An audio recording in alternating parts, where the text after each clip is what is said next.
পড়ছিলাম হৃদয়ের মাঝে হঠাৎ তুমি, কলমে সানা শেখ। পর্ব সংখ্যা ৮। সত্যি সত্যিই তুমি মায়ার সাথে সংসার করতে চাইছো? হ্যাঁ, কিন্তু মায়া করতে চায় না। আলতাফ মাহমুদের এমন কথায় সবাই অবাক হয়ে যায়। আলভি কপাল ভ্রুকুচকে বলে, কেন? জানি না আমি। মায়া বলেছে তোমার সাথে সংসার করবে না, আজকেই তালাক দিয়ে দিতে বলেছে। মিথ্যে বলছো তুমি। একটাও মিথ্যে বলছি না, সকলের সামনেই তো বলেছিল। আমি ওকে বোঝাতে গিয়েছিলাম, ও সোজাসাপটা না করে দিয়েছে। তোমার সাথে কিছুতেই সংসার করবে না। আমি বিশ্বাস করি না। তুমি বিশ্বাস করো বা না করো, তাতে আমার কিছু যায় আসে না। তুমি মায়াকে তালাকে দিয়ে দাও, আমি ওকে অন্য জায়গায় বিয়ে দেব। এভাবে তো ওর জীবনটা নষ্ট হতে দিতে পারি না। মায়াকে ডাকো এখানে। কেন? ও আমার সামনে নিজের মুখেই বলবে, তবেই আমি বিশ্বাস করব। মাহিদ, যা, মায়াকে ডেকে নিয়ে আয়। মাহিদ সোফা সেরে মায়ের রুমের দিকে এগিয়ে যায়। কয়েক মিনিট পরেই মায়া নিচে নেমে আসে, মাথা নিচু করে দাঁড়ায় সকলের সামনে। আলভি মায়ের মুখের দিকে তাকিয়ে থাকে। গত দুদিনের তুলনায় আজকে মায়ের চোখ মুখ ফোলা ফোলা দেখাচ্ছে। মুখের রং কিছুটা ফ্যাকাশে হয়ে গেছে, চুলগুলো বোধহয় এলোমেলোই হয়ে আছে। ওড়না দিয়ে ঢেকে রাখার কারণে সেভাবে বোঝা যাচ্ছে না, তবে কপালের দিকে এলোমেলো হয়ে বেরিয়ে আছে অল্প কিছু চুল। মায়ের এমন মলিন চেহারা দেখে আলভির ভীষণ মায়া হয়। মেয়েটাকে অনেক কষ্ট দিয়েছে এতগুলো বছর। আহনাব মাহমুদ মেয়ের দিকে তাকিয়ে বলে, আলভি তোর সাথে সংসার করতে চাইছে, আমরাও সেটাই চাই। আমরা চাইলেই তো হবে না, তোরও চাইতে হবে। এখন তুই কি চাইছিস? তোর উপর কোনো কিছুই আর জোর করে চাপানো হবে না, তুই যা বলবি তাই হবে। আমি মুক্তি চাই এই সম্পর্ক থেকে। নিচের দিকে স্থির দৃষ্টি রেখে কাটকাট গলায় বলে কথাগুলো। ভেবে দেখ। অনেক ভেবেছি, আর ভাবতে চাই না। এটাই তোর শেষ সিদ্ধান্ত? হ্যাঁ। আহনাফ মাহমুদ আলভির দিকে তাকিয়ে বলে, এবার কি বলবে? ওর সাথে আমি আলাদা করে কথা বলতে চাই। মায়ের আগেই কাঠ কাঠ গলায় বলে, আমি কারোর সাথে কোনো কথা বলতে চাই না। আলভি মায়ের রাগে চেহারার দিকে তাকিয়ে থাকে। এত রাগ! মায়া এখনও নিচের দিকেই তাকিয়ে আছে, একটাবার মুখ তুলে কারো দিকে তাকায়নি। ঐশী রহমান মায়ের দিকে তাকিয়ে বলেন, মায়া, এমন কথা বলছো কেন? আলভিকে, প্লিজ আম্মু, আমি আর কোনো কথা শুনতে চাইছি না। এত বছরের মানুষের এত এত কথা শুনেছি যে এখন আর কারো কথা শুনতে ইচ্ছে করে না। এতগুলো বছর আমি সব কিছু মেনে নিয়েছি, কিন্তু এখন আর মানতে পারবো না। তোমার ছেলে যা করতে এতগুলো বছর পর বাড়ি ফিরেছে তা করতে বলো। ও তো তোমার সাথে সংসার করতে চাইছে মায়া। উনি সংসার করার জন্য দেশে আসেনি আম্মু, কিন্তু এখন উনি চাইলেও আমি চাই না। আমি মুক্তি চাই এই সম্পর্ক থেকে, আর এ জীবন থেকে। মেহবুবা মেহের বলল, মায়া, বিয়েটা তো ছেলে খেলা না। একটাবার তো তোমরা সবাই তো আমাদের দুজনের সাথে ছেলে খেলাই খেলেছিলে আম্মু। যেই বয়সে আমি হাফ প্যান্ট পরে খালি গায়ে দৌড়ে বেড়াতাম, সেই বয়সে তোমরা আমাকে এলোমেলোভাবে শাড়ি পরিয়ে একজনের সাথে বিয়ে দিয়ে দিলে। তখন আমি বুঝতামই না হাজব্যান্ড ওয়াইফ কাকে বলে। বিয়ে কি? বিয়ে হলো হাজব্যান্ডও হারিয়ে গেল। যে ছেলেটার সাথে জোর করে বিয়ে দিলে, সেই ছেলেটাকেও বোঝার চেষ্টা করোনি তোমরা কেউ। সবেমাত্র এসএসসি পরীক্ষা দিয়েছিল, দাড়ি গোঁফও ওঠেনি তখনও। রাগে ক্ষোভে সেও বাড়ি ছেড়ে পরিবার ছেড়ে চলে গেল বহুদূরে। সে পরিবার হারিয়েছিল, আর আমি আমার শৈশব কৈশোর ফিরিয়ে দিতে পারবে পেরিয়ে যাওয়া প্রায় 13টি বছর? তোমরা ছেলে খেলা খেলোনি আমাদের দুজনের সাথে? মায়ের এই প্রশ্নের উত্তর কেউ দিতে পারল না। মায়ের চোখে চোখ রাখতেই পারে না কেউ, কিন্তু আলভি মায়ের চোখের দিকে তাকিয়ে আছে। মায়াও আলভির মুখের দিকে তাকিয়ে আছে। আলভির বিশ্বাস হচ্ছে না মায়া এতগুলো কথা বলল। এই মেয়ে তো এখন কথা বলতেও শিখে গেছে। মায়া আলভির দিকে তাকিয়ে থেকেই বলে, তোমরা এতগুলো বছর যা যা বলেছ সব শুনেছি আমি। এখন আমি নিজের কথা শুনবো। আমি চাই না ওনার সাথে সংসার করতে। উনি আমাকে তালাক দেওয়ার জন্য এসেছে, ভালো কথা, তালাক দিয়ে দিক। এই সম্পর্ক থেকে মুক্ত হয়ে নিজের পছন্দের মেয়েকে বিয়ে করে সুখে সংসার করুক। আমাকে নিয়ে কারো ভাবতে হবে না, আমি নিজেকে নিয়ে ভাবতে পারি এখন। আলভি বসা থেকে উঠে দাঁড়ায়। এগিয়ে গিয়ে মায়ের এক হাত নিজের হাতের মুঠোয় পুরে সিঁড়ির দিকে টেনে নিয়ে যেতে যেতে বলে, তোমার সাথে কথা আছে আমার, রুমে চলো।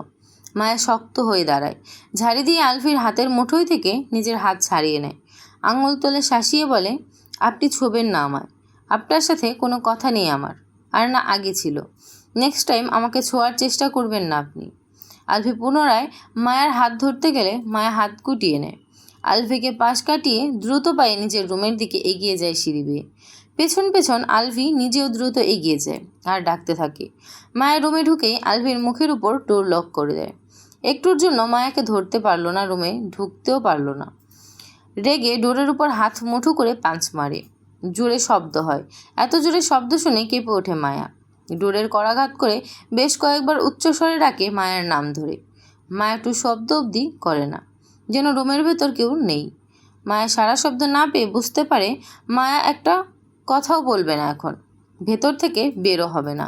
এখন না বেরোলেও পরে তো বের হবেই। কতদিন রুমের ভেতর থাকবে? রেগে ফোঁস করতে করতে নিজের রুমের দিকে এগিয়ে যায়। রাগ হচ্ছে ভীষণ। আমান থাকলে এখন ওর উপরই রাগ ঝাড়তে পারত। ড্রয়িং রুমে সবাই নিশ্চুপ হয়ে বসে আছে। মাহির সকলের দিকে একবার নজর বুলিয়ে বলে, আমি প্রথমেই নিষেধ করেছিলাম, সেদিন আমার কথা শুনলে আজ এমন পরিস্থিতি সৃষ্টি হতো না। মাহিদ বলে, একবারে রাজি তো সে রাজি না, আবার সে রাজি তো এ রাজি না। দুজনকে এক রুমে 1 মাস বন্দি করে রাখো, দেখবে সব ঠিক হয়ে গেছে। তুই বেশি কথা বলিস, চুপচাপ বসে থাক। হ্যাঁ, চুপচাপ বসে থাকো, আর এদের দুজনের কাহিনী অনন্তকাল চলতেই থাকবে। তুই যাবে এখান থেকে নাকি? যাচ্ছি, ভালো কথা বললেই দোষ। সোফা ছেড়ে উঠে নিজের রুমের দিকে এগিয়ে যায় মাহিদ। নিজের পরিবার আর এই দুজন জামাই বউয়ের উপর ভীষণ রাগ হচ্ছে। এদের চক্করে পড়ে ওর খাওয়াও হলো না। ভার্সিটি যেতে হবে একটু পরে। বাইরের খাবার খেতে পারে না, খেলেই বিভিন্ন রকমের সমস্যা দেখা দেয়। বাড়ি থেকে না খেয়ে বেরোলে সারাদিন না খেয়েই থাকতে হবে। কি আর করার। দুপুরে মায়াকে ডাকতে আসে মাহির। এর আগে ঐশী রহমান, মেহবুবা মেহের, সানজিদা এসে ডেকে গেছে অনেকবার। কথা বললেও রুম থেকে বের হয়নি মায়া। বনু, ডোর খোল। মায়া সারা শব্দ করে না। মাহির নরম মায়াবী স্বরে বলে, বনু ডোর খোল, তোর সাথে কথা আছে আমার, কথাগুলো বলেই চলে যাব। মায়া ডোর খুলে দেয়। সামনে তাকিয়ে দেখে মাহির খাবারের প্লেট হাতে দাঁড়িয়ে আছে। মাহির বোনের মুখের দিকে তাকায়। মায়াকে স্বাভাবিক লাগছে। ভেজা চুলগুলো কোমর পর্যন্ত ছড়িয়ে রয়েছে। মাত্রই বোধহয় ওয়াশরুম থেকে বেরিয়েছে। মায়া পথ ছেড়ে দাঁড়ায়। মাহির ভেতরে প্রবেশ করে। মায়া ডোর লক করে বেডে এসে বসে। মাহির ভাত মাখতে মাখতে বলে, সবাই এতবার করে ডেকে গেছে, বের হোসনি কেন? ইচ্ছে হয়নি তাই? তাই বলে না খেয়ে থাকবি দুপুর পর্যন্ত? কে বলল আমি না খেয়ে আছি? কি খেয়েছিস? কেক, বিস্কুট, বাদাম, চানাচুর আর চকলেট। কোথায় পেলি? আমার রুমেই ছিল আগে থেকেই। এত রাগ ভালো না। কোথায় এত রাগ দেখলে? আর একটাবার ওই প্রসঙ্গে কথা বলতে চাইছি না ভাইয়া। মাহির বোনের মুখে ভাত পুড়ে দিয়ে তাকিয়ে রইল। মায়া ভাত চিবোতে চিবোতেই বলে, তুমি খেয়েছো? একটু পর খাবো। বাড়ির সবাই খেতে বসেছে। আলভি নিজের রুমে ডোর লক করে বসে আছে। সকালেও খায়নি, এখনও বের হচ্ছে না। ওনার কথা তো জিজ্ঞেস করিনি তোমাকে আমি। মায়ের বোনকে বোঝানোর চেষ্টা করে, কিন্তু উল্টো মায়া ওর ভাইকে জ্ঞান দিতে শুরু করে। মাহিরকে কিছু বলতেই দেয় না, নিজে এটা সেটা বলে যায়। মাহির বোনের মুখের দিকে তাকিয়ে কথাগুলো শুধু শুনেই যায়। মায়া এত কথা বলতে পারে আজকের আগে জানতো না। বড় মানুষদের মতো গুছিয়ে কথা বলছে। মায়া তো আজকের আগে কখনো এত কথাই বলেনি, আর না বাড়ির কারোর মুখের উপর কোনো কথা বলেছে। এই বোকাশোকা মেয়েটার এত বুদ্ধি হলো কবে? মায়াকে খাওয়ানো শেষ করে খালি প্লেট বাটি নিয়ে নিচে নেমে আসে। ততক্ষণে বাড়ির সকলের খাওয়া শেষ। মাহিরকে দেখে আহনাফ মাহমুদ বলে, কিছু বোঝাতে পেরেছ? কি বুঝাবো? উল্টো আমাকে এত এত জ্ঞান দিয়ে দিল। আমার চেয়ে ওর মাথায় বেশি বুদ্ধি। আমাকে কিছু বলতেই দেয়নি। কিছু বলতে পারোনি? না। আচ্ছা যাও খেয়ে নাও, তোমার জন্য সানজিদা বসে আছে। বিকেল 4টা। নিজের রুম থেকে বেরিয়ে আসে মায়া। সিঁড়ির কাছাকাছি আসতেই দেখে আলভি সিঁড়ি বেয়ে উপরে উঠে আসছে। আলভি নিজেও দেখে মায়াকে। নেভি ব্লু কালারের একটা গ্রাউন্ড পরে আছে, হালকা সাজ, সাথে নেভি ব্লু কালারের হিজাব। দেখতে মাশাআল্লাহ লাগছে। আলভি মায়ার সামনে এসে দাঁড়ায়। মায়া পাশ কাটিয়ে চলে যাওয়ার চেষ্টা করে। আলভি 2 হাত প্রসারিত করে মায়ের পথ রোধ করে দাঁড়ায়। এত সেজেগুজে কোথায় যাচ্ছ? মায়া মুচকি হেসে বলে, বয়ফ্রেন্ডের সাথে ডেটে যাচ্ছি। যাবেন ভাইয়া? আলভি কপালে কয়েকটা ভাঁজ পড়ে। গম্ভীর স্বরে বলে, আবল তাবল না বলে সত্যি কথা বলো, কোথায় যাচ্ছ? আর ভাইয়া কাকে ডাকছো? লজ্জা করে না হাজবেন্ডকে ভাইয়া ডাকতে? একদম সত্যি কথা। আপনিও চলুন না আমার সাথে, পরিচয় করিয়ে দেব আপনার সাথে। শত হোক আপনার ছোট বোনের ভবিষ্যৎ হাজবেন্ড বলে কথা, আর আপনি তো আমার ভাইয়াই। বড় ভাই হিসেবে আপনার অধিকার আছে ছোট বোনের। মাঝপথে থামিয়ে দেয় মায়াকে। রাগে আলভির ফর্সা মুখ লাল হয়ে উঠেছে।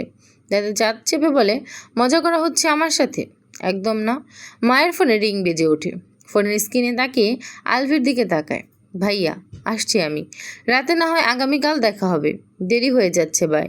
বলে 2 হাতে গাউন উঁচু করে ধরে দৌড়ে নিচে নেমে যায়। আলভি স্তব্ধ হয়ে দাঁড়িয়ে আছে তখনও, নিজের হুঁশেই নেই যেন। রাগে ওর মাথা ফেটে যাচ্ছে। যতক্ষণে হুঁশে ফেরে ততক্ষণে মায়া বাড়ি থেকে বেরিয়ে আছে। আলফি দৌড়ে সিঁড়ি পেয়ে নিচে নেমে আসে, না থেমে দৌড়েই বাড়ির বাইরে বেরিয়ে আসে। মায়া গেট পেরিয়ে বেরিয়ে যাচ্ছে। আলফি মায়ের নাম ধরে ডেকে দৌড়ে এগিয়ে যায়। যতক্ষণে মায়া একটি ছেলের বাইকের পেছনে উঠে বসেছে। পেছন থেকে দেখে আলফি ভাবে ওটা মাহিদ, তাই দৌড়ের গতি কমায়। কিন্তু ছেলেটি যখন ঘাড় ঘুরিয়ে পেছনে তাকায় তখন দেখে ওটা অন্য একটা ছেলে। মায়া ছেলেটির কাঁধের উপর হাত রাখে, অন্য হাতে গাউন ধরে রাখে। আলফির কাছে এগিয়ে যেতে যেতেই ছেলেটির বাইক স্টার্ট দিয়ে ধরাছোঁয়ার বাইরে চলে যায়। আলফি বড় বড় চোখ করে তাকিয়ে রইল দুজনের চলে যাওয়ার পথে। এই ছেলে সত্যি সত্যি মায়ার বয়ফ্রেন্ড। মায়া ওকে রেখে অন্য ছেলের সাথে রিলেশনে জড়িয়েছে, সেই জন্য কি ওর সাথে সংসার করতে চাইছে না? রাগে আলফি দাঁত কিরমির করে। ওর কি করতে ইচ্ছে করছে নিজেও বুঝতে পারছে না। কই, আলফি তো এত বছরও কোনো মেয়ের সাথে রিলেশনে জড়াতে পারলো না। মায়াকে যতই অপছন্দ করুক, ভালো না বাসুক, তবুও তো মায়া ওর বউ রেখে অন্য কোনো কারোর সাথে সম্পর্ক জড়াতে পারলো না। যখনই কোনো মেয়েকে পছন্দ হয়েছে তখনই ভেতর থেকে কেউ একজন চিৎকার করে বলেছে, আলভি, তুই বিবাহিত, তোর বউ আছে, তুই ওকে নিজের জীবনে রেখে অন্য কাউকে ভালোবাসতে পারিস না, কারোর সাথে সম্পর্কে জড়াতেও পারিস না। তাই তো এত হ্যান্ডসাম হয়েও এখনও আগের মতোই রয়ে গেছে। মায়া কিভাবে পারলো অন্য ছেলের সাথে সম্পর্কে জড়াতে? রাগে সাপের মতো ফোঁস করতে করতে বাড়ির ভেতরের দিকে এগিয়ে যায়। আজকে শুধু বাড়ি আয়, তারপর তোর ব্যবস্থা করব ডেটে যাওয়া। ওর ছোট বোন, ওকে ভাইয়া ডাকা। ড্রয়িং রুমে এসে দাঁড়ায় আলভি। রাগে ওর মাথা ফেটে যাচ্ছে। ওকে তখন দৌড়ে বাইরে যেতে দেখে ঐশী রহমান আর মেহবুবা মেহের ড্রয়িং রুমে এসে দাঁড়িয়েছে। আলভিকে দেখে ঐশী রহমান বলে, এভাবে দৌড়ে কোথায় গিয়েছিলে? কিছু হয়েছে? আর এত রেগে আছো কেন? আলভির গম্ভীর স্বর, বাড়ির মেয়ে কোথায় যায়, কার সাথে যায়, খোঁজ খবর রাখো না? কি হয়েছে? মায়া কোথায় গেল? ওর মামা বাড়িতে। কেন? বলে গেছে তোমাদের? হ্যাঁ। কার সাথে গেল? মাহিদ ওর সাথে। মাহিদ ছিল না ওটা। কোনটা? যে ছেলের সাথে মায়া গেল। কোন ছেলের সাথে গেছে? মায়ের কথায় বিরক্ত হয় আলভি। রেগেই বলে, প্রশ্নটা তো আমিই করেছি, মায়া কার সাথে গেল? ছেলেটাকে আমি চিনলে তোমাদের জিজ্ঞেস করতাম নাকি কে ওই ছেলে? দুই যে একে অপরের মুখের দিকে তাকায়। মাহিদের সাথেই তো মায়ের যাওয়ার কথা। কার সাথে গেল তাহলে? মেহবুবা মেহের বলেন, ছেলেটা দেখতে কেমন? লম্বা চওড়া, মাহিদের চেয়ে বয়সে, রং শ্যামবর্ণের, ক্লিন শেভ করা না, ওর দাড়ি ওঠেনি এখনো। ওটা শিপন। কোন শিপন? ছোট ভাইয়ার ছোট ছেলে শিপন। সেই ছোট্ট শিপন? হ্যাঁ। এত বড় হয়ে গেছে? হ্যাঁ। শিহাবের চেয়ে শিপনকেই বড় মনে হয়। সবার ছোট শিপন, কিন্তু সবাই ওকেই সবার বলে। বয়সের তুলনায় দ্রুত বড় হয়ে গেছে। পুরো হরলিক্স ফ্যাক্টরি ওকে গুলে খাইয়েছে নাকি? 17 বছরের ছেলেকে 25 বছরের মনে হলো। বলছি না যে দেখে সেই ওকে সকলের বড় বলে। মায়া মামার বাড়িতে কেন গেল? আজকে শীতলের জন্মদিন। জন্মদিন তো পালন করতে দেয় না, ওরা ছোটরাই নিজেদের মতন করে আনন্দ করে, তাই মাহিদ আর মায়াকে যেতে বলেছিল। মাহিদ তো বড় হয়ে গেছে, ওকে যেতে বললেও যায় না, সেজন্য মায়া আর মাহিদ গেছে। আলভি আর কিছু না বলে নিজের রুমের দিকে এগিয়ে যায়। মায়া ওকে কি বলছে সেসব আর বলে না। মা শাশুড়ি মাকে মায়া যে শয়তানি করে বলেছে ওকে জ্বালানোর জন্য, সেটা বুঝে গেছে। কি বজ্জাত মেয়ে ভাবা যায়। একটুর জন্য মিনি হার্ট অ্যাটাক হতে বেজে গেছে। দুই যা একে অপরের মুখের দিকে তাকিয়ে হেসে ওঠেন। মায়াকে অন্য ছেলের সাথে দেখে আলফি জেলাস, সেই জন্য এত রেগেছিল। দুজনেই আবার কিচেনের দিকে এগিয়ে যান। শিপন বাইক চালাতে চালাতে সামনের দিকে দৃষ্টি রেখেই বলে, আপু, ভাইয়া তো তোমাকে ডাকলো, কথা বললে না কেন? আর এত তাড়াহুড়ো করছিলে কেন? কে ডাকলো না ডাকলো সেটা নিয়ে তো তোকে ভাবতে হবে না। তুই মনোযোগ দিয়ে বাইক চালা, ফেলে দিস না আবার। রেগে যাচ্ছ কেন? তুই মুখ বন্ধ রাখ। ভাইয়াকেও নিয়ে আসলে ভালো হতো। এই যে ভাইয়া ভাইয়া করছিস, তোর কোন জন্মের ভাই হয়? তুই চিনিস ওনাকে? আজকের আগে কখনো দেখেছিস? ছোটবেলায় তো দেখেছি। তোর মনে আছে সেসব কথা? একটু। ঢপ মারার আর জায়গা পাস না। ঢপ মারবো কেন? সত্যি কথাই বলছি। চুপচাপ বাইক চালা। তুমি তো আলভি ভাইয়াকে ভালোবাসতে আপু। কে বলল তোকে? আমি জানি। ছোট মানুষ ছোটদের মতো থাকবি, বড়দের মতো কথা বলছিস কেন? আমাকে তোমার ছোট মনে হয় এখনো? সবাই আমাকে বড় বলে, শুধু হাতে পায়েই বড় হয়েছিস, বুদ্ধিতে না। কথা বলতে বলতে বাড়িতে এসে পৌঁছায় দুজন। বাইক পার্ক করে রেখে দুজনে বাড়ির ভেতরে প্রবেশ করে। মায়াকে দেখে দৌড়ে আসে শীতল। আলভি ভাইয়ার বউ, আপনার আসার সময় হলো তাহলে? আমি তো ভেবেছিলাম আজকে আসতেই পারবেন না। আপু, তোমাকে বলছি না এই নামে সম্বোধন করবে না আমায়। কেন? এই নামে সম্বোধন করলে তো তুই চুপ করবে কি না? আমি কিন্তু চলে যাব। এত রেগে যাচ্ছিস কেন? আচ্ছা চুপ করলাম, এখন আয়। বাড়ির সকলের কাছে এগিয়ে যায় মায়া। অনেকগুলো দিন পর মামা বাড়িতে আসা হয়েছে। রাত প্রায় 1:30। একা একা ছাদে বসে আছে আলফি। ঘুম 2 চোখের পাতায় ধরাই দিচ্ছে না। রুমে থাকতে থাকতে বিরক্ত হয়ে ছাদে উঠে এসেছে। গরমে ছাদেও ভালো লাগছে না, আবার রুমে যেতে ইচ্ছে করছে না। বাড়ির সবাই ঘুমিয়ে গেছে অনেক আগেই। বিরক্ত হয়ে আবার সিগারেট ধরায়। ওর কেমন যে লাগছে ও নিজেই বুঝতে পারছে না। জার্মানি থাকাকালীন ব্যস্ত সময় পার করতো সব সময়, কাজের মধ্যেই বিজি থাকতো। আর এখানে আসার পর থেকে শুয়ে বসে সময় পার করছে। আজকে সময় যেন পার হতেই চাইছে না। কারোর সাথে যে কথা বলবে সে উপায়ও নেই। সবাই ঘুমিয়ে আছে এখন। রেলিংয়ের উপর বসে আবার সিগারেট ধরায়। উদাম মনে আকাশের দিকে তাকিয়ে সিগারেটে টান দেয়। ভাবতে শুরু করে অতীত, মায়া আর সেই পুরনো আলভিটাকে। সব কিছু আজ অন্যরকম হতে পারত। ওর আর মায়ার সুখের একটা সংসার হতো। দুজনের মধ্যে আজ এত এত দূরত্ব থাকতো না। সব কিছু কেমন এলোমেলো হয়ে গেছে। কোনো কিছুই ঠিক নেই, আগেও ছিল না। পরের দিন দুপুরের পর বাড়ি ফিরে আসে মায়া আর মাহিদ। গত রাতেই ফিরে আসতে চেয়েছিল, তবে ওর মামা মামি কেউ আসতে দেয়নি, রাত বেশি হয়ে গিয়েছিল বলে। ড্রয়িং রুমে এসে কাউকে দেখতে পায় না দুজন, শুধু মেড মায়া রয়েছে। ওই ডোর খুলে দিয়েছে। বাকি সবাই হয়তো নিজেদের রুমে বিশ্রাম নিচ্ছে। আসরের নামাজের পর নিজের রুম থেকে বেরিয়ে আসে আলভি। গত রাতে সারা রাত জেগেছিল। সকালের খাবার খেয়ে ঘুমিয়েছিল, তাই সারাদিন ঘুমিয়েই পার করলো। ড্রয়িং রুমে এসে দেখে মাহিদ সোফায় বসে ফোন দেখছে, ভাতিজিকে কোলে নিয়ে। নাহার বেগম অন্য সোফায় বসে তসবি পাঠ করছেন। আশেপাশে নজর বোলায়, আর কাউকে দেখতে পেল না। মায়া বোধহয় নিজের রুমেই রয়েছে। হেঁটে এগিয়ে এসে বলে মাহিদের পাশে। মাহিদ ঘাড় ঘুরিয়ে বড় ভাইয়ের দিকে তাকায়। আলফি হাত বাড়িয়ে মানসাকে কোলে তুলে আদর করে। মাহিদের দিকে তাকিয়ে বলে, কখন এসেছিস? দুপুরের পরেই। যা, তৈরি হয়ে যা। কেন? কোথায় যাব? মার্কেট? আমি? হ্যাঁ, সাথে তোর বাইকের চাবিও নিয়ে আসিস এখন। মাহিদকে বসে থাকতে দেখে তাড়া দিয়ে বলে, যা। মাহিদ উঠে চলে যায় তৈরি হওয়ার জন্য। আলভি মান্তাসাকে নিয়ে মেতে ওঠে। মেয়েটাকে ওর কাছে দারুণ লাগে, একদম পুতুলের মতো দেখতে। কি সুন্দর করে ওকে ছোট আব্বু ডাকে। ছোট ছোট হাত দিয়ে গাল ছুঁয়ে দেয়, চুমো খায়, আধো আধো বলিতে হাজারো কথা বলে। 5 মিনিটেই তৈরি হয়ে আসে মাহিদ। মান্তাসাকে দাদির পাশে বসিয়ে দেয় আলভি। দাদির মুখের দিকে তাকিয়ে বলে, তোমরা আর কিছু লাগবে না? দাদির অভিমান ভরা গলার স্বর এখনও রেগে আছে। আমি কে হই তোর উপর রেগে থাকবো? আচ্ছা, ফিরে এসে তোমাকে বুঝাবো তুমি আমার কে হও। এখন আসছি। 2 ভাই বাড়ির ভেতর থেকে বেরিয়ে আসে। বাইকের কাছে এসে দাঁড়ায় দুজন। মাহির চাবি এগিয়ে দেয় আলভির দিকে। এগিয়ে দিচ্ছিস কেন? চালাও। আমি? তাহলে কি? হাত পা ভাঙাতে চাস? মানে? আমি বাইক চালাতে পারি না, তুই চালা, আমি পেছনে বসছি। অবাক হয়ে বড় ভাইয়ের দিকে তাকিয়ে থাকে মাহিদ। তুমি বাইক চালাতে পারো না? না, দেরি হয়ে যাচ্ছে, বেশি কথা না বলে বস তো সামনে। আমি ভেবেছি তুমি চালাবে। তুমি চালাতে পারো না? তাহলে গাড়ি নিয়ে যাই। না, আমি বাইকে যাব। আর কথা না বাড়িয়ে সামনে উঠে বসে মাহিদ, পেছনে বসে আলভি। আমি যতদিন আছি ততদিন তুই আমাকে বাইক চালানো শেখাবি। আচ্ছা। বাইক স্টার্ট দিয়ে বাড়ির ভেতর থেকে বেরিয়ে আসে দুজন, কিন্তু কিছুটা এগিয়ে আসার পর হঠাৎ বাইক থামায় মাহিদ। আলভি বিরক্ত হয়ে বলে, মাঝ রাস্তায় থামাচ্ছিস কেন? সামনে দেখো। সামনে তাকায় আলভি। একটা মহিলা দাঁড়িয়ে আছে এক বাড়ির সামনে। 2 হাতে দুটো 5 বছরের বাচ্চার হাত। পাশেই 7-8 বছরের একটি ছেলে দাঁড়িয়ে আছে।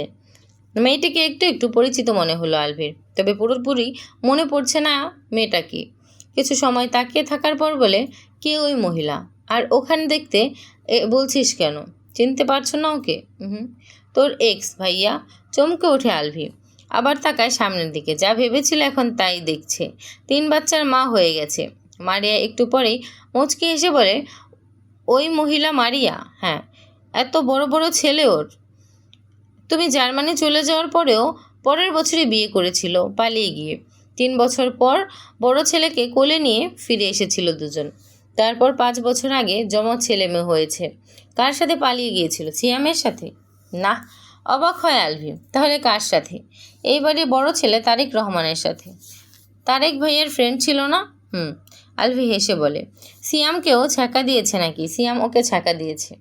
তুমি বেঁচে গিয়েছিলে, নয়তো কয়েকদিন পর তোমাকেই ছ্যাঁকা দিয়ে দিত। মানে? সিয়ামের কথা ওর আগে থেকেই সম্পর্ক ছিল। তুই জানলে কীভাবে? এটা তো সবাই জানতো। তুমি ফুপুর বাড়িতে থাকতে, তাই জানতে না কিছু। ভাই ভীষণ আফসোস হচ্ছে। কেন? এক্স 3 বাচ্চার মা হয়ে গেছে, আর আমি এখনও এক বাচ্চার বাপ হতে পারিনি। সেটা তোমার দোষ। চল এখন এখান থেকে, নয়তো হার্ট অ্যাটাক চলে আসবে। এক্সকে অন্যের বাচ্চার মা হতে দেখে মাহিদের কথায় মাথায় চটি মারে আলভি। তাদের জাত চেপে বলে, উল্টোপাল্টা কথা বলবি না। উল্টোপাল্টা কথা বলবি তো লাথি দিয়ে তোর মাজার হাড্ডি ভেঙে দেবো বেয়াদব। আমি এখনও বাপ হইনি, সেজন্য অ্যাটাক চলে আসবে। বোন গিয়ে অল্প বয়সে বিধবা না করতে চাইলে বাইক টান দে শালা। শপিং মলে এসে পৌঁছায় দুই ভাই। আলভি লেডিস শপে প্রবেশ করে। আলভি লেডিস শপে কেন প্রবেশ করলো বুঝতে পারে না মাহিদ। কার জন্য কি কিনবে? এখানে দাঁড়িয়ে আছিস কেন? ভেতরে আয়। বড় ভাইয়ের কথা শুনে ভেতরে প্রবেশ করে। মায়ার কত সাইজের বোরকা লাগে? হ্যাঁ, বয়রা নাকি? মায়ের কত সাইজের বোরকা লাগে? কেন? এত প্রশ্ন তো তোকে করতে হবে না। আমি যা জিজ্ঞেস করছি তার উত্তর দে। 54 সাইজ একটু শর্ট হয়, আবার 56 একটু লং হয়ে যায়। কয়জনের জন্য নিচ্ছ? আলভি 56 সাইজের 6টা বোরকা নেয়, 1 ডজন হিজাব নেয়, নিকাব নেয়। কয়জনের জন্য নিচ্ছ? শুধু বউয়ের জন্য। এতগুলো কেন? পড়বে তাই। তাই বলে এতগুলো? আলভি উত্তর দেয় না। মা, শাশুড়ি, দাদি, ভাবি, মান্তাসা আর মেয়ের মায়ের জন্য ড্রেস নেয় নিজের পছন্দে। একজন ছোট বুয়া আসে সকালে, দুপুরে চলে যায়, তার জন্য শাড়ি নেয়। মায়ের শুধু তাকিয়ে তাকিয়ে দেখে, কিছু বলে না। লেডিস শপ থেকে বেরিয়ে জেন্টস শপে প্রবেশ করে। সকলের জন্য নেয়, সাথে নিজের জন্যও নেয়। আসার সময় কয়েকটা ড্রেস নিয়ে এসেছিল। আলভি চোখ যায় ছোট ভাইয়ের দিকে। ওর কাছ থেকে একটু দূরে দাঁড়িয়ে আছে মাহিদ। একটি সুন্দরী মেয়ে মাহিদের এক হাত জড়িয়ে ধরে খুশিতে গদগদ হয়ে কথা বলছে। মাহিদের চোখে মুখে চোর ভাব স্পষ্ট। মেয়েটিকে নিজের কাছ থেকে সরানোর চেষ্টা করছে, কিন্তু মুখে কিছু বলতে পারছে না। মেয়েটি বাবু, সোনা, বেবি ডেকে যাচ্ছে, আর এটা সেটা প্রশ্ন করছে। মাহিদ জোরপূর্বক মুখে হাসি ফুটিয়ে আস্তে আস্তে বলে, নীলা, তোমাকে আগেই তো বলেছিলাম আমার বাড়ির কারোর সামনে মনের ভুলেও আমার ধারের কাছে ঘেঁষবে না। সেখানে এভাবে ধরে দাঁড়িয়ে আছে কেন? দূরে সরো। মাহিদ, এখানে তো তোমার ফ্যামিলির কেউ নেই। কে বলেছে কেউ নেই? সামনেই ভাইয়া দাঁড়িয়ে আছে, আর এদিকেই তাকিয়ে আছে। লিনা সামনে তাকায়। কেউ নেই মাহিদের ফ্যামিলির? কেউ তো নেই সামনে। সাদা শার্ট পরা যে ছেলেটা দাঁড়িয়ে আছে ওইটাই আমার মেজো ভাইয়া, মানে আলভি ভাইয়া। মেয়েটা তড়িৎ গতিতে আবার সামনের দিকে তাকায়। আলভি ছোট ছোট চোখ করে তাকিয়ে আছে ওদের দুজনের দিকে। হয়তো বোঝার চেষ্টা করছে মেয়েটাকে। বুঝেও গেছে বোধহয়। দ্রুত মাহিদকে ছেড়ে দেয় লিনা। চলে যাওয়ার জন্য পা বাড়াতে আলভি ডেকে ওঠে, এই মেয়ে দাঁড়াও। দাঁড়িয়ে যায় লিনা। ভবিষ্যৎ ভাসুরের সামনে এভাবে মাহিদকে ধরে দাঁড়িয়েছিল, আবার কি নামে সম্বোধন করলো ভাবতেই লজ্জায় দৃষ্টি নামিয়ে রাখে। আলভি এগিয়ে এসে দাঁড়ায় দুজনের সামনে। মেয়েটাকে দেখতে বেশ সুন্দরী আর কিউট। নাম কি তোমার? লিনা ফেরদৌস। বাড়ি কোথায়? মিরপুর। মাহিদের সাথে কতদিনের সম্পর্ক? লিনা চোখ তুলে একবার আলভির মুখের দিকে তাকিয়ে আবার চোখ নামিয়ে নেয়। 3 বছরের। বাড়িতে কে কে আছে? আমি, ভাইয়া, আব্বু আর আম্মু। আচ্ছা, যাও এখন। লিনা দ্রুত পায়ে চলে যায় ওদের সামনে থেকে। আলভির সাথে কথা বলার সময় হাত পা সহ পুরো শরীর কাঁপছিল। কোন দুঃখে আজ এখানে এসেছিল? আলভি মাহিদের দিকে তাকায়। মাহিদ চোরা চোখে দেখছে ওকে। তলে তলে এত দূর? 3 বছর ধরে প্রেম করো, তাই না? ভাইয়া, বাড়িতে কাউকে বলবে না please. No no no, please ভাইয়া, তোমার পায়ে পড়ি, বলবে না কাউকে। বাড়িতে ফিরে সবার আগে এই কথাটাই সকলকে বলবো আমি। সকলের আড়ালে লুকিয়ে লুকিয়ে প্রেম করা হচ্ছে। না ভাইয়া, প্লিজ। আমার সাথে যেটা হয়েছে তোর সাথেও সেটাই হবে। তোর সাথে কেন উল্টো নিয়ম হবে? তুমি যা বলবে সব শুনবো আমি, তাও কাউকে বলবে না প্লিজ। আমি যা যা বলবো সব শুনবি? হ্যাঁ। পরে তো আবার পল্টি নিবি না? একদম না।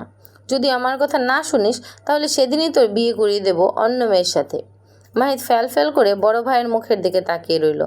বাড়ির মানুষ জনের ভয়ে বাড়িতে থাকাকালীন গার্লফ্রেন্ডের সাথে কথাই বলে না।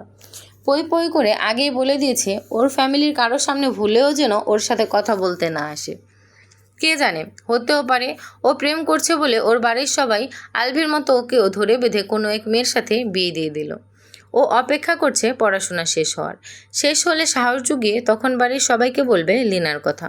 ততদিন লুকিয়ে লুকিয়েই প্রেম করে যাবে। কিন্তু আজকে বড় ভাইয়ের সামনে ধরা পড়েই গেল। এখন এই বজ্জাত আলভি ওকে দিয়ে কী কী করাবে কে জানে।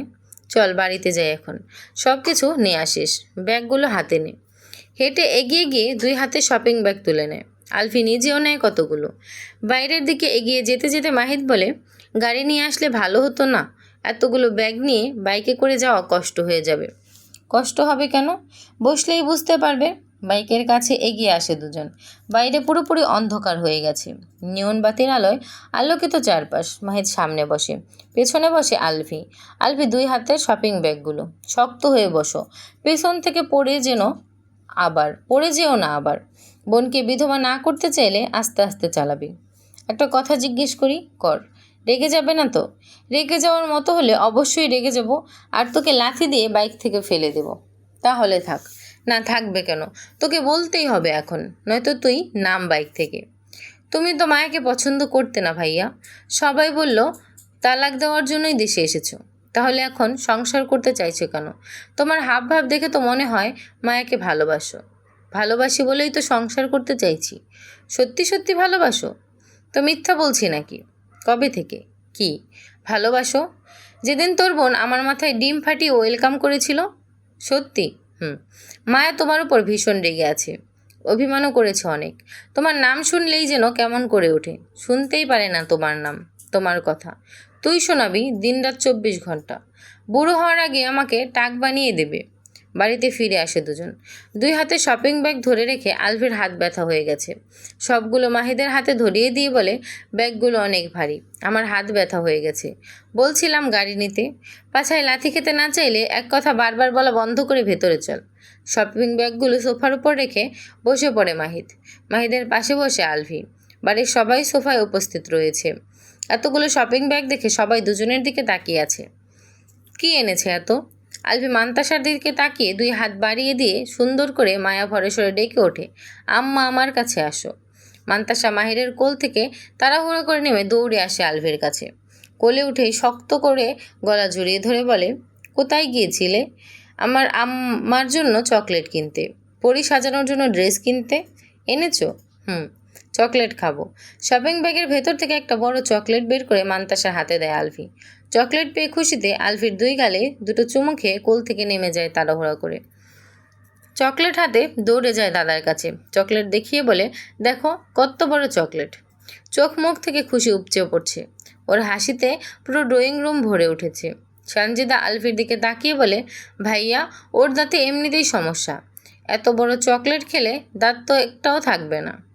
কয়েক বছর পরেই নতুন দাঁত গজিয়ে যাবে। ওর খুশির চেয়ে দাঁত বড় নাকি? সানজিদা হা করে তাকিয়ে রইল আলভির মুখের দিকে। এটা কোনো কথা? আম্মা এদিকে আসো। এগিয়ে আসে মান্তাসা। 3টা শপিং ব্যাগ মান্তাসার হাতে দেয়। এগুলো নিতে পারবে, 3টাই কিন্তু তোমার। ভুলেও কিন্তু চকলেটের ভাগ তোমার আম্মুকে দেবে না। লুকিয়ে রাখবে, নয়তো তোমার আম্মু চুরি করে খেয়ে নেবে তোমার চকলেট, বুঝতে পেরেছ? মাথা নাড়ায় মান্তাসা। ব্যাগগুলো টেনে নিয়ে বাবার কাছে এগিয়ে যায়। আলভির কথা শুনে লজ্জায় ওড়না দিয়ে মুখ ঢেকে নেয় সানজিদা। আলভি ভুল কিছু বলেনি। মান্তাসাকে চকলেট এনে দিলে বেশিটুকুই সানজিদা নিজেই খেয়ে নেয়। যেহেতু মান্তাসার দাঁত ক্ষয় হয়ে যাচ্ছে, তাই মিষ্টি খাবার ওকে কম খাওয়ায়, চকলেট তো আরও কম। আলভির এমন কথা শুনে বাকি সকলের মুখে হাসি ফুটে ওঠে। আলভি একে একে সকলের হাতে শপিং ব্যাগ তুলে দেয়। শুধু বাকি থাকে মায়া। ওকে কিছু দেয় না। এখনও অনেকগুলো শপিং ব্যাগ রয়েছে সোফার উপর। আলভি বাকি ব্যাগগুলো নিজের হাতে তুলে নেয়। তারপর এগিয়ে যায় সিঁড়ির দিকে। সবাই একবার মায়া তো আরেকবার আলভির দিকে তাকায়। মায়া নিজের মতো ফোন দেখতে ব্যস্ত। আলভি কোনো কিছু ওকে দিলে ও নিজেই নিত না। দেয়নি, ভালো হয়েছে। কিছু সময় পর সোফা ছেড়ে উঠে দাঁড়ায় মাহিদ। মায়ের দিকে তাকিয়ে বলে, মায়া একটু আয় তো। কেন? দরকার আছে, আয় তাড়াতাড়ি।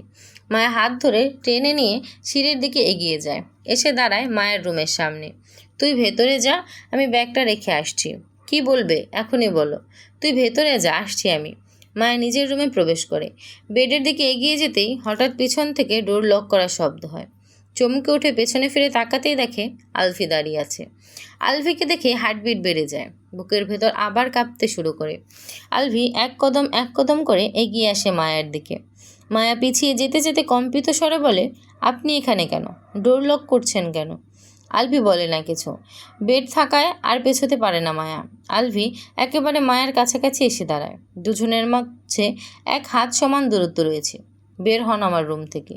বের হওয়ার জন্য তো আসিনি, বের হন। যদি না বের হই? কেন হবেন না? আমি তো এসেছি তোমার কাছেই। কেন এসেছেন? ভালোবাসি বলে।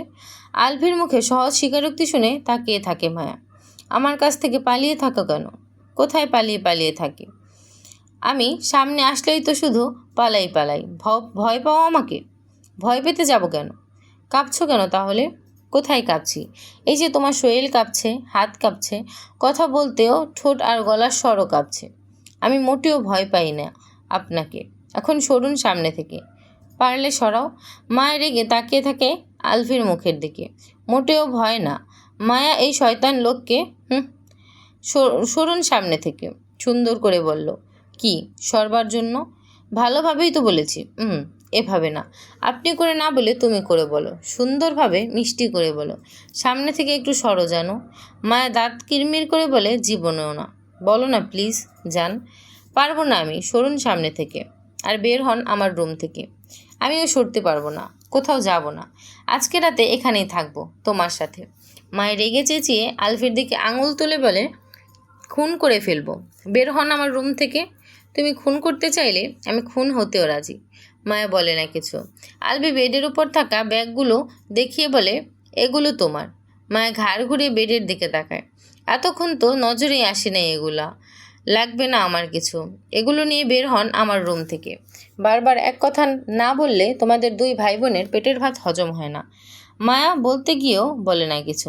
ব্যাগের ভিতর বরকা হিজাব আছে। এখন থেকে বাইরে বের হলে বরকা হিজাব পরে তারপর বের হবে। বোরকা হিজাব আছে আমার।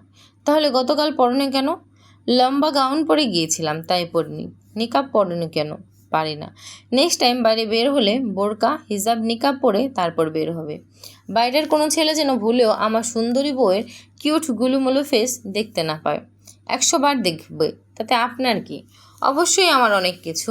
বাইরের কেউ কেন আমার বউকে দেখবে? দেখে দেখে তো বদনজর লাগিয়ে দেবে। সরুন আমার সামনে থেকে।